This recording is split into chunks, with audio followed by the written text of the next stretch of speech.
Thiruvithamkoor Devaswom board president പദമൊഴിഞ്ഞ PS പ്രശാന്തിന് ഇനി എന്ത് സംഭവിക്കും? ശബരിമല സ്വർണ്ണപ്പാളി കേസിൽ ദേവസ്വം ബോർഡിനെതിരെ ഹൈക്കോടതി ഗുരുതരമായ പരാമർശങ്ങൾ നടത്തിയിരുന്നു. ഇതിനു മുമ്പ് PS പ്രശാന്തിന്റെ കാലാവധി നീട്ടി നൽകാൻ CPM സംസ്ഥാന സെക്രട്ടേറിയറ്റ് തീരുമാനിച്ചിരുന്നു. 1 വർഷത്തേക്ക് കൂടി കാലാവധി നീട്ടി നൽകാനായിരുന്നു തീരുമാനം.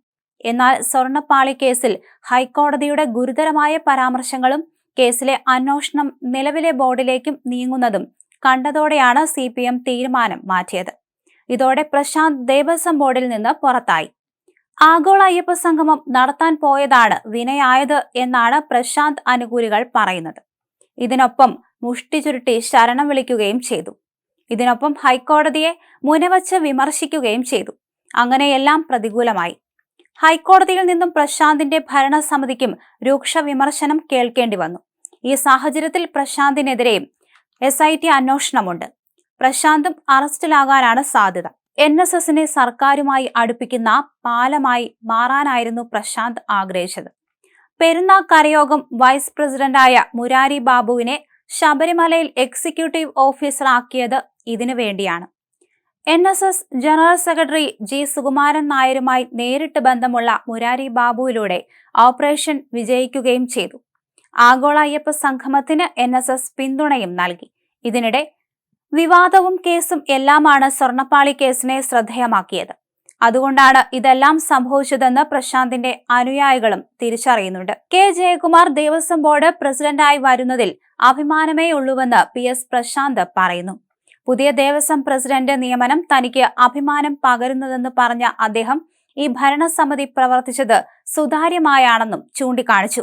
അദ്ദേഹത്തെ പോലെ പരിണതപ്രജ്ഞനായ അനുഭവ പാരമ്പര്യമുള്ള പാണ്ഡിത്യമുള്ള ഒരാൾ ഈ പദവിയിലേക്ക് വരുന്നത് ശബരിമലയുമായി ബന്ധപ്പെട്ടാലും ദേവസ്വം ബോർഡിന്റെ മറ്റു ക്ഷേത്രങ്ങളെ സംബന്ധിച്ചായാലും കൂടുതൽ ഊർജമായി മാറുമെന്ന കാര്യത്തിൽ തർക്കമില്ല.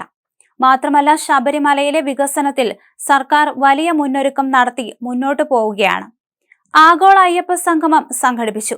ആഗോള അയ്യപ്പ സംഗമത്തിന്റെ മാസ്റ്റർ പ്ലാൻ തയ്യാറാക്കിയവരിൽ ഒരാളാണ് ജയകുമാർ സർ. സ്വാഭാവികമായും അദ്ദേഹത്തെ പോലെ ഒരാൾ ശബരിമലയുടെ തലപ്പത്തേക്ക് വരുമ്പോൾ അതിലൂടെ വലിയൊരു കാഴ്ചപ്പാടാണ് സർക്കാർ കൊണ്ടുവരുന്നത്.